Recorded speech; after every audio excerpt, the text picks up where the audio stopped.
중요한 건 이런 호재들이 있는 가운데 내가 지금 살기 좋냐는 거죠.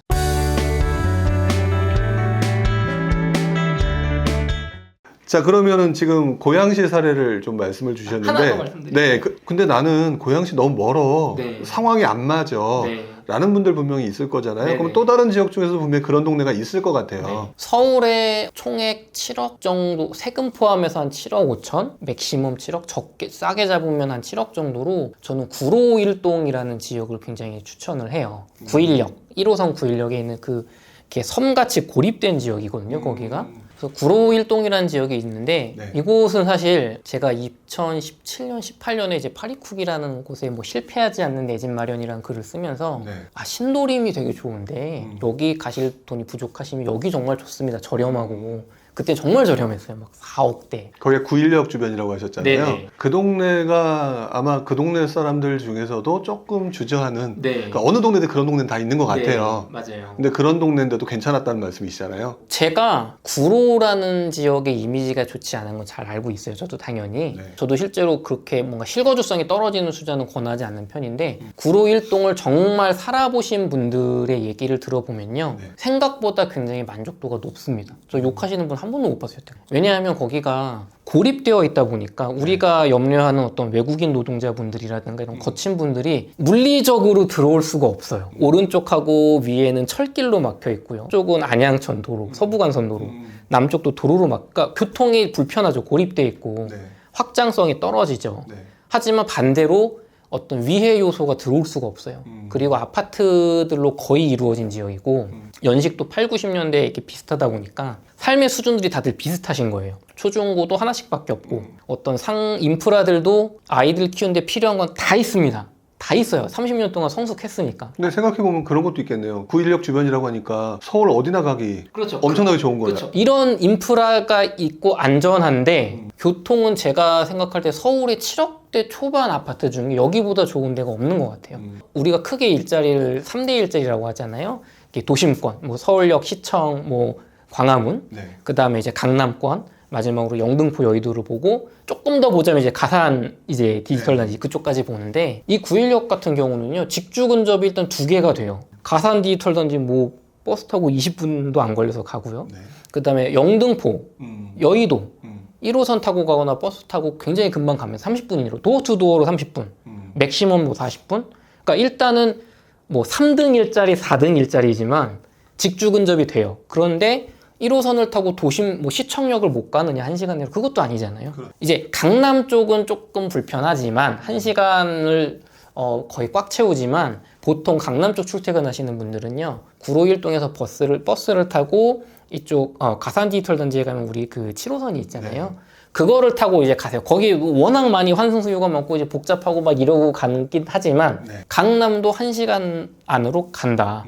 그러면 4대 일자리를 다 직주 근접이 되는 게 2개나 있고 나머지를 1시간 내로 끊는데 안전하고 어떤 공부를 나름 잘해요. 여기가 학업 성취도가 나름 괜찮습니다. 그리고 공부를 잘하는 아이들을 목동 학원가로 라이딩도 가능하잖아요. 거기에 평지입니다. 다만 이제 아쉬운 점은 이제 고립되어 있고 뭔가 이렇게 규모가 어떤 소비력이 작다 보니까 우리가 요즘 젊은 분들이 원하는 멋있는 어떤 상가들 그냥 커피숍 말고 뭐 이디야 커피나 뭐 그런 어떤 개인 커피숍 1층짜리 말고 2층, 3층짜리 멋있는 거 있잖아요. 아니면 뭐 음식점도 막 이렇게 와인 같은 거 야외에서 마시면서 먹는 그런 것들은 없어요. 무슨 20년 된 호프집 있고요. 그런 분위기예요. 네. 하지만 우리가 살기에는 정말 좋다. 학원가 다 있고요. 병원들 다 있고요. 필요한 건 다 있습니다. 그런데 가격이 저렴하잖아요. 그럼 여기서 시작하기 너무 좋다고 저는 봐요. 그 중에서도 이제 중앙구로 하이츠라는 아파트 24나 28평짜리 요거는 이제 7억에서 8억 정도 사이로 잡으실 수가 있을 거고 아니면 그 옆에 있는 현대상선 요거는 이제 24평인데 약간 실평수가 하나 더 커요. 전용 5구가 아니라 전용 한 63 정도 되거든요. 네. 이제 여기 같은 경우는 7억 초반으로 충분히 구매 가능하세요. 그러니까 이런 거 구매하시면 충분히 내 돈 모으면서 거주하시기 좋을 거고 제일 중요한 거 그럼 투자성이 떨어지느냐 그건 아니에요. 내가 살기도 좋지만 확정된 작은 호재가 하나가 있고요. 서부간선도로 지하화에 이은 공원화 거기 가보시면 이제 지하화는 끝났어요. 터널을 뚫어놨거든요. 지하로 차가 다니는데 지금은 막 6차선, 7차선, 8차선 되는 길이 안양천을 막고 있단 말이에요. 가는 길을. 거기를 이제 공원화를 합니다. 약간의 간선도로를 놓고, 그러니까 지금보다 건너서 가기 좋게. 지금은 6교로밖에 못 가요. 그러니까 되게 불편하죠. 그래서 그런 공원화 사업이 확정된 게 있고, 어쨌든 살기가 좋아지잖아요. 네. 두 번째는 큰 건데, 구로 차량기지 이전 이슈가 있어요. 이건 20년 전부터 정치인들이 그렇죠. 계속 써먹는 건데, 제가 분석했을 때는 원래는 이건 답이 없었어요. 20년 동안은. 안 되는 거를 그냥 표파리를 한 건데, 아, 이제는 정말 될 수 있을 가능성이 상당히 커지고 있다. 물론 5년, 10년 뒤에 됩니까? 라고 물으면 좀 모르겠는데요. 하겠지만 네. 정말 이젠 될 수도 있다. 가능성이 커지고 있다. 왜냐하면 3기 신도시 이제 광명 시흥지구가 있잖아요. 거기 규모가 엄청난데 지금 국토부의 교통 대책이 철도 대책이 없어요. 제2경인선 연장이라고 해서 구로 차량 기지를 광명 노은사동으로 옮기고 그 대신에 구로역부터 1호선으로 인천까지 가는 걸 놔주겠다. 그러니까 이제 국토부와 서울시의 교통 대책이잖아요. 네. 이게 광명시 입장에서는 지금 시간이 갈수록 이제 민원과 이 교통 문제가 대두가 될 거잖아요. 안 그래도 지금 하안주공, 철산주공 아니면 광명 뉴타운 거기 도로 교통이 지금 답이 없는데 거길 재건축하면 얼마나 교통량이 늘어나겠어요. 근데 3기 신도시 교통까지 늘어나는데 철도가 짓고 있는 게 없어요. 그러니까 국토부도 좀 나쁜 거죠. 어떻게 보면 지금 갑의 위치에서 야, 너 답이 없잖아. 빨리 받아. 막 밀고 있잖아요. 이 싫은 시설을. 네. 그래서 광명시에서는 안 된다. 우리 뭐 5개 정도는 만들어주고 지하화를 해줘라. 그럼. 근데 국토부는 지상에 두라는 거예요. 막 분진 나고 소음 나는 걸 싫은 시설을. 그래서 결국에는 저는 광명시 쪽에서 양보를 하든 국토부에서 어느 정도 자금 투입을 해서 양보를 하든 이게 해결이 시간의 문제지 되지 않을까. 최악의 경우로 봤을 때는 김포 한강신도시처럼 입주 한창 해서 진짜 철도를 놔야 될 때는 계속 옥신각신해서 못 가고 뭐 골드라인 같은 이상한 거 5호선 9호선 다 걷어찼잖아요. 네. 이거 받기 싫다고 나쁜 시설. 그렇게 됐다가 지금 이제 막 GTX니 중전철 5호선 연장 다시 추진하잖아요. 네. 그런 그런 것처럼 결국에는 광명도 3기 신도시 들어오고 나서 문제가 되면 그때는 받을 거다. 아무리 늦게 받아도. 그럼 35년 되게 길게 되겠죠. 하지만 시간의 문제이지 갈 거다.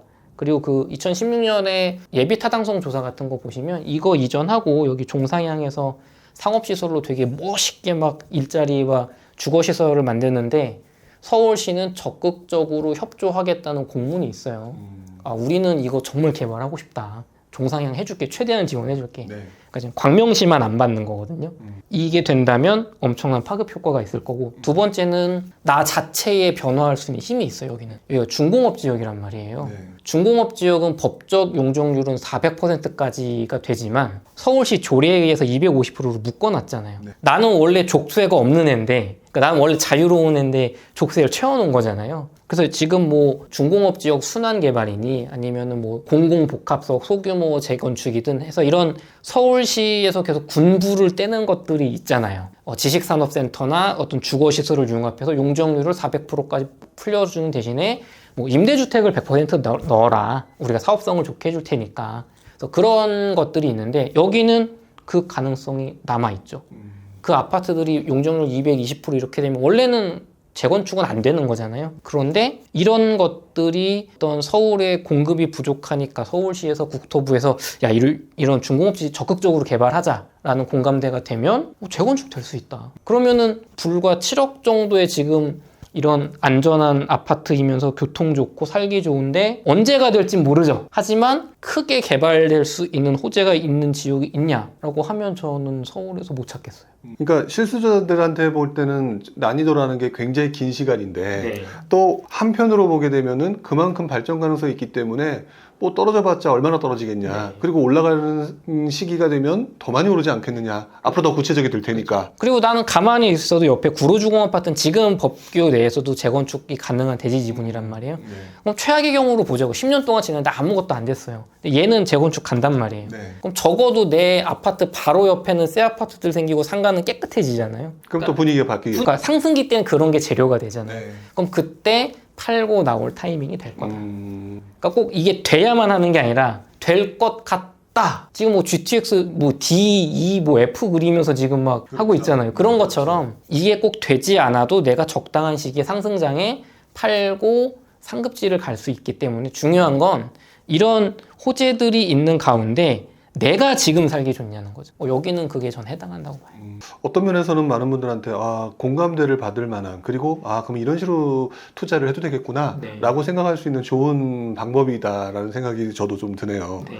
자, 근데 지금 얘기는 다 아파트였었어요. 네네. 그쵸? 다 아파트셨는데 지금 아파트를 가기에는 난 그 정도 돈도 없어. 그죠? 그게 사실 대부분이죠. 또 막상 그러다 보니까 빌라를 보게 돼요. 네. 근데 빌라를 보게 되는데 또 공부하라고 하셨는데 빌라는 더 어렵단 말이에요. 그죠? 아파트보다 난이도 네. 있죠. 근데 오를 가능성이 좀 많은 빌라 같은 경우 어떤 식으로 접근하는 게 더 좋을까요? 저는 사람들이 빌라는 가격이 안 오른다라고 많이 이제 일반론을 하시는데 네. 두 가지로 봅니다. 하나는 아파트만 투자해 오신 분들의 이야기, 두 번째는 집값 안 오르는 빌라만 투자하신 분들의 이야기라고 봐요. 여러분들이 국토부 실거래가 누구나 볼 수 있잖아요. 그렇죠? 그걸로 직접 확인을 해보시면 저도 이제 저희 집에서 경험을 했지만 2001년부터 빌라를 이제 투자가 내 집으로 저희 집은 가졌었거든요. 그래서 비싼 가격에 잘 팔았어요. 뭐 1억에 산 거 1억 8천에 팔고, 뭐 3억 9천에 산 거 지금 뭐 7, 8억 시세 가고. 그래서 실거래가를 보시면 집값이 빌라는 분명히 상승장의 중반까지는 잘 안 올라요. 아파트 사고 말지 내가 이걸 왜 사? 근데 이제 중후반이 되면 이게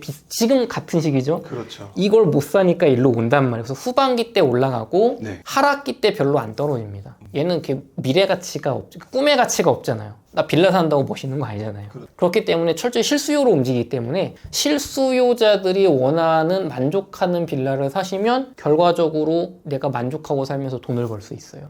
실수요자들이 원하는 빌라를 사라. 그쵸? 근데 많은 분들이 초기 재개발 많이 집중하시잖아요. 초기 재개발은 투자자들이 하잖아요. 근데 실거주자는 관심이 없다. 실거주자 아이 키우는 입장에서 누가 거기 가서 살려고 합니까? 원룸에서. 녹물 나오는데. 네. 그러니까 거기는, 그러니까 우리가 너무 이렇게 투자자 1%도 안 될 거예요. 우리 국민이 5천만 명이면 50만 명이 투자 뭐 될까요? 실제로? 대부분의 집값을 움직이는, 특히나 이런 빌라 가치, 실거주 가치에 올라가는 것들은 전세가가 핵심인데 그 전세가는 실수요자들이 움직인단 말이에요. 투자자가 아무리 가봤자 안 움직여요. 개발 끝나면 끝이란 말이에요. 그러면 실수요자들이 원하는 집, 교통이 좋다. 길 건너지 않고 초등학교를 큰 길 안 건너고 갈 수 있다. 뭐 골목길을 통해서라도. 뭐 기왕이면 평지면 좋겠다. 그리고 이렇게 뭔가 거친 친구들 없고 안전한 지역이면서 물가 싼 데면 좋겠다. 이런 요건들이 있어요. 그리고 빌라 자체로 보면 엘리베이터가 있어야 되겠다. 주차는 1열 주차면 좋겠다. 만약에 이중 주차는 너무 싫지만 만약에 적어도 그래도 한 집당 한 대는 돼야 된다. 그리고 뭐 녹물 나오면 안 되고 뭐 곰팡이 있으면 안 되고 또 이렇게 향 기왕이면 좋겠고 기왕이면 뭐 개발호재 하나라도 있으면 이런 요건들이 있잖아요. 그러니까 정말로 내가 그리고 너무 작으면 안 되죠. 원룸 뭐 전용 3구 이런 거는 1인 가구 2인 가구밖에 못 살잖아요. 다 떠나고 싶은 거 돈만 벌면 자녀가 생기면 못 키울 곳. 적어도 전용 45에서 뭐 전용 5구, 그러니까 아파트로 치면은 뭐 20평 21평에서 뭐 24평, 조금 크면 뭐 30평 정도 되는 그런 사이즈의 빌라인데 엘리베이터가 있고 지은 지 한 15년 이내. 너무 신축으로 보시지 않아도 돼요. 오히려 신축은 사면 안 됩니다. 조금 이따 말씀드리겠지만 신축급 빌라. 신축급 빌라. 네, 적어도 2년에서 4년은 전세를 돈 거. 그런 엘리베이터 있고 주차 세대당 0.8 이상. 책에도 많이 써놨지만 엘리베이터 있고 0.8 이상 어떤 교통 좋고 아이 키우기 좋고 안전한 어느 정도 방 3개 화장실 하나 이상 되는 빌라가 언제나 수요가 있습니다. 1인 가구도 작은 집 살기 싫어하고요.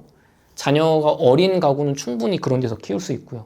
자금이 부족하다면 사실 4인 가족 그런 방 3개 빌라에서 많이 살잖아요. 네, 그래서 그런 빌라는 언제나 수요가 있기 때문에 하락기 때도 팔기 쉽고요. 상승기 때도 제가 가격 상승이 어느 정도 됩니다. 그래서 그런 빌라 내 집 마련하셨으면 좋겠어요. 그러면 아파트와 빌라는 어쨌든 투자로서 가능하다라고 네. 말씀을 해주셨는데 오피스텔하고 상가 같은 비주거용 같은 경우는 어떻게 생각하세요, 본인께서는? 일단은 솔직히 말씀드리면 저는 오피스텔 상가 투자 전문가가 아닙니다.